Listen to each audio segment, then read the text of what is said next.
Back, everybody, to Back Talk. As promised, we are joined by Boston Globe sports editor Joe Sullivan to my left, and of course the two Alexes over here to my right. You can't see them right now, but the self-proclaimed good-looking Alexes over here. I mean, I'm just going to stay out of that. But Joe Sullivan, again, sports editor for the Boston Globe, a veteran of the journalism business for over 30 years, even started in the 1970s, I believe, as a beat reporter for the New York Yankees, right, Joe? Yeah, it was working for a small paper in New Jersey.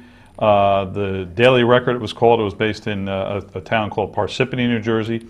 It was, and I covered the Yankees for 2 seasons, the 76 and 77 seasons.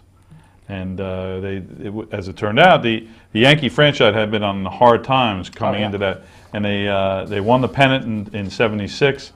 And then they got swept by the Big Red Machine, Cincinnati Reds. Johnny Bench was the MVP, I believe. Trusting my memory, we better look that up. And then they came back the next year, and they played the Dodgers, and they beat them in 6 games.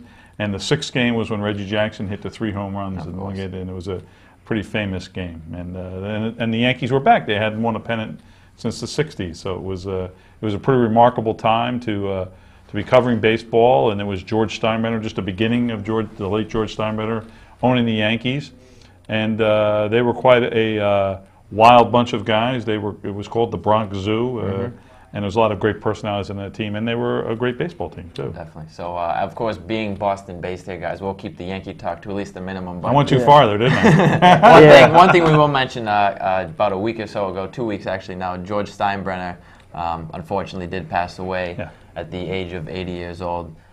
Everybody's going to remember him, of course, the boss. So did you have any run-ins with him or any memorable moments with him? I have a couple of stories I've been telling, actually, about this. My first day on the job covering the Yankees, I was searching for the right place to go. I was basically lost in the bowels of Yankee Stadium, and I was in front of an elevator. I thought it was the right elevator, and he came up, and he saw me there, and I must have had that look on my face. And he said, I introduced himself. So I introduced myself, and I said, it's my first night. I'm going up to the press box. He said, I'll show you. So we got on the elevator together. We went up to the press level.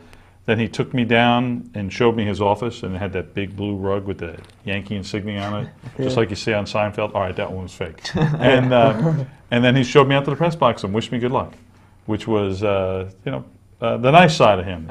There's 2 sides to him. There's the side that isn't very nice, but that was the nice side. And the other story I've been telling is it was Game 5 of the '77 ALCS, and the Yankees rallied to beat the Royals in the 9th inning.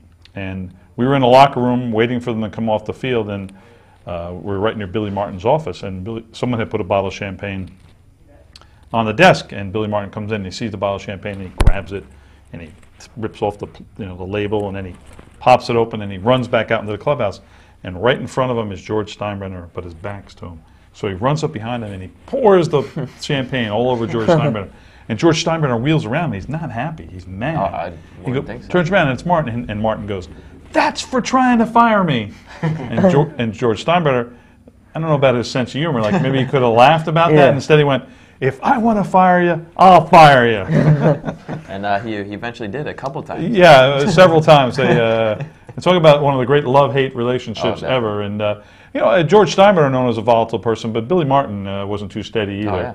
So they sort of they deserved each other, I'd say. Yeah, definitely. And there are a few owners out there maybe that have the fire of passion, I guess you can say, similar to George Steinbrenner. I don't think there's any one that's going to be exactly alike. Do you ever think we will see an owner out there that brings up the likes of a Steinbrenner? Today we see guys like Mark Cuban and stuff like that. Yeah, well, Mark Cuban, I guess, would be the one, I guess, if we had to think about it. And but here's the difference. The Mavericks haven't won anything. That's true. And Steinbrenner won quickly. And I think if you think back, here's what I'll say.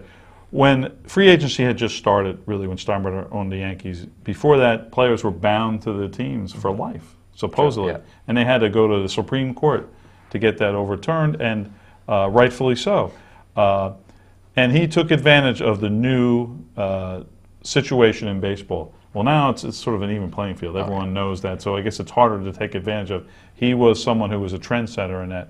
But I think Cuban is the one who, it's a good example by you, that he seems to be so involved with his team down on the court, yelling at sure. referees, etc.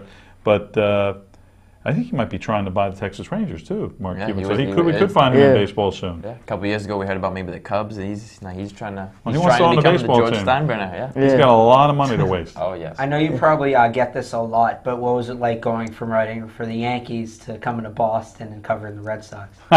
Well, I don't actually cover the Red Sox because my job as sports editor is really someone who's inside the office sort of supervising people.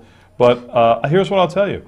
In New York, there are so many other things going on that occupy people's times.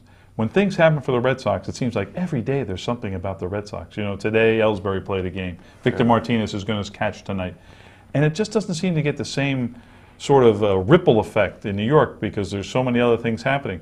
The Red Sox, it's every day. It never ends, year round. And the people react to it. The fans, the readers of the Globe always react to it.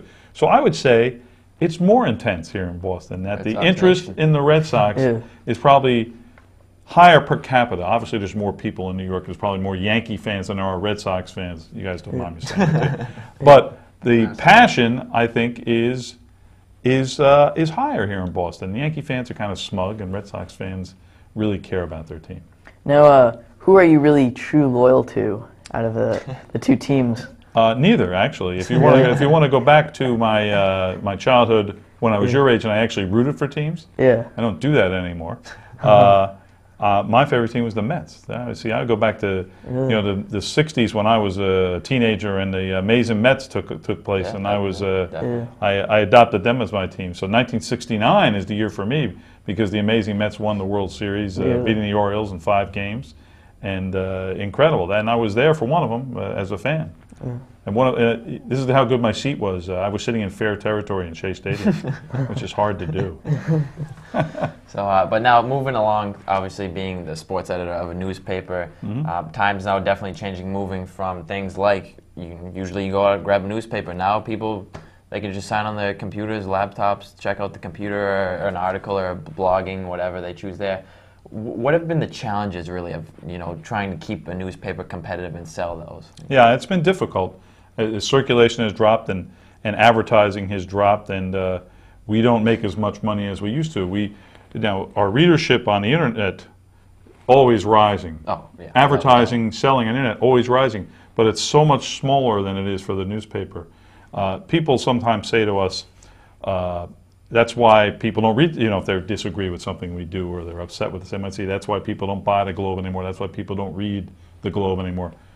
In fact, more people than ever read the Globe when you count in what people read on the people on the internet. So we're at our highest readership ever, but it doesn't translate into dollars the way a bought newspaper or advertising in a newspaper does.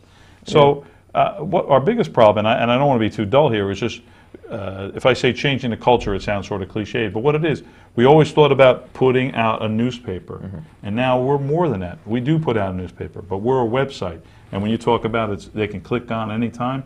When something happens, you can't wait and put it in the newspaper. It's got to be on Boston.com as soon as you can, because there's people like you who want to know it as soon as can. We want to tweet it too, so we get it out as soon as we can. You guys are all on Twitter? Yeah, even an old guy like me is on Twitter. And I love Twitter. I think this might be the best thing, Facebook, that's more for you guys talking to your friends, right? Yeah, but that's not really for me. I get on Facebook and I got cousins that I really don't want to hear from friending me.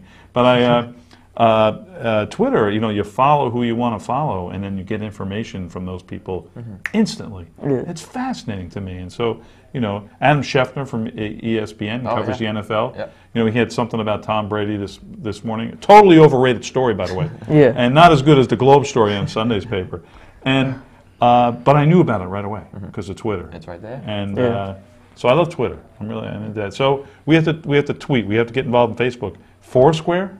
You guys involved in this at all? No. I don't even know that much about it. Foursquare is the new Twitter. That's the new thing, and that's not also part of the problem. Everything changes so fast. Changing. It's hard to keep up. It really is.